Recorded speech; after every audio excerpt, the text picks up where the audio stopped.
The last leaf, जिसे लिखा है मशहूर अमेरिकी लेखक ओ हेनरी ने। यह कहानी है दो सहेलियों की, सू और जॉन्सी। दोनों ही चित्रकार थीं और शहर के एक छोटे से आर्टिस्ट विलेज में एक साथ किराए के मकान में रहती थीं। दोनों का एक ही सपना था कि वे एक दिन कला की दुनिया में बहुत नाम कमाएं और अपनी पेंटिंग्स को दुनिया के सबसे बड़े म्यूजियम में देखें। उसी इमारत के नीचे वाले हिस्से में एक बूढ़े पेंटर भी रहते थे जिनका नाम था बर्मन। बर्मन की उम्र करीब 60 साल के ऊपर थी। वे पिछले 40 सालों से सिर्फ एक ही ख्वाहिश लेकर जी रहे थे। उन्हें अपनी ज़िंदगी का एक मास्टरपीस बनाना था, एक ऐसी पेंटिंग जिसे देखकर दुनिया दंग रह जाए।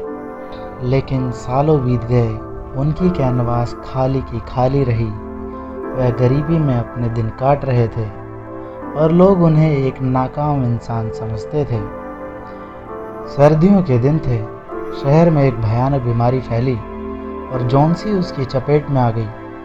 वह बिस्तर पर लग गई। डॉक्टर ने सू को अकेले में बुलाकर कहा, इस बीमारी से ज़्यादा खतरनाक जॉन्सी की मानसिक हालत है।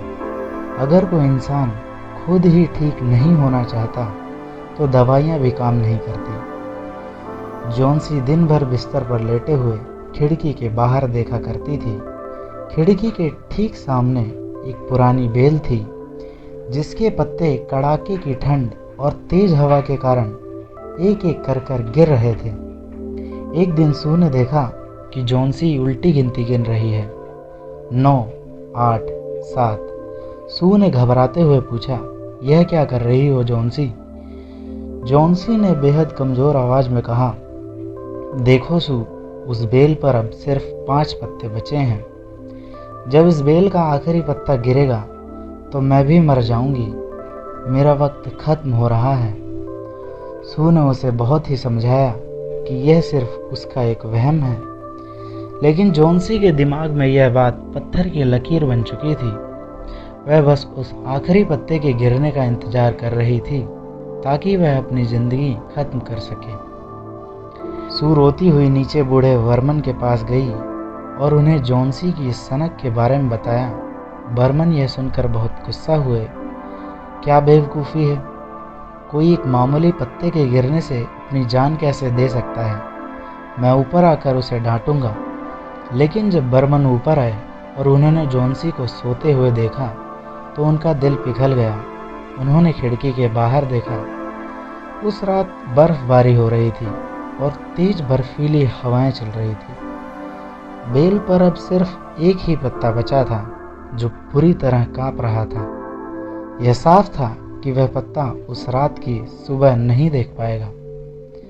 बर्मन बिना कुछ बोले चुपचाप नीचे अपने कमरे में चले गए।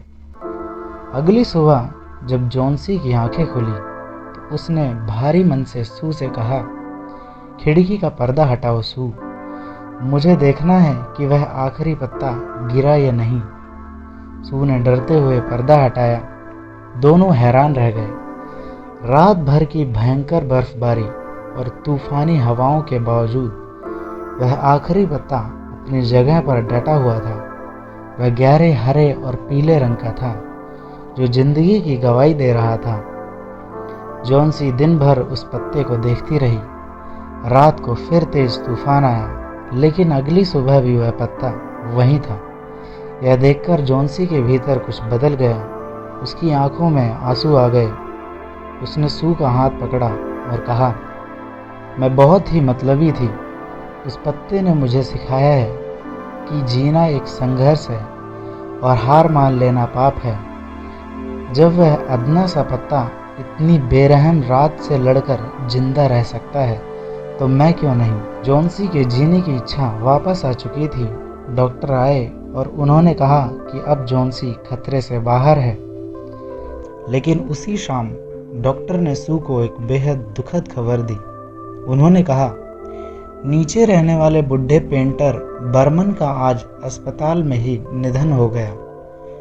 उन्हें 2 दिन पहले निमोनिया हुआ था। वह कड़ाके की ठंड में रात भर बाहर थे। जब मकान मालिक ने उन्हें सुबह देखा तो उनके कपड़े और जूते पूरी तरह से भीगे हुए थे। वह ठंड से कांप रहे थे। सू भागती हुई नीचे बर्मन के कमरे में गई। वहां कमरे के फर्श पर एक लालटेन जल रही थी। कुछ ब्रश बिखरे पड़े थे और एक प्लेट पर हरा और पीला रंग घुला हुआ था।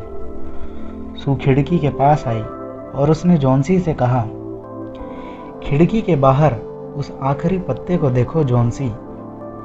क्या तुम्हें अचरज नहीं हुआ कि इतनी तेज हवा में भी वह पत्ता कभी हिलता क्यों नहीं?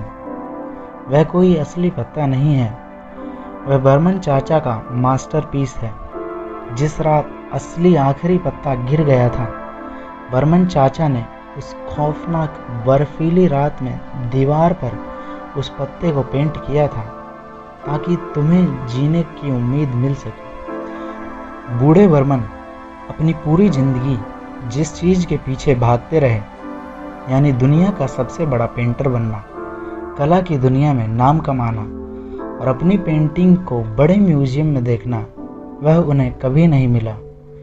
वह एक गरीब और गुमनाम कलाकार के रूप में ही मरे, लेकिन अपनी आखिरी रात में उन्होंने जो पेंटिंग बनाई, उसने एक मासूम लड़की की जान बचा ली। मरते वक्त उनके चेहरे पर कोई अफसोस नहीं था, बल्कि एक असीम सुकून और खुशी थी। उन्हें वह नहीं मिला जो वो चाहते थे, दौलत और शोहरत, लेकिन उन्होंने वह कर दिया जिसकी ज़रूरत थी, एक ज़िंदगी को बचाना। और इसी निस्वार्थ खुशी के साथ वह दुनिया से विदा हुए। दोस्तों, ज़िंदगी हमेशा हमारी मर्जी के हिसाब से नहीं चलती।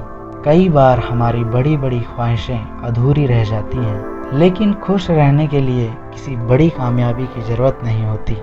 किसी टूटते हुए इंसान को सहारा दे देना ही ज़िंदगी की सबसे बड़ी जीत और खुशी है। आशा करता हूँ कि आपको ये कहानी पसंद आई होगी। इस कहानी में बस इतना ही। आप सुन रहे थे स्टोरीज बियॉन्ड विद शुक्ला।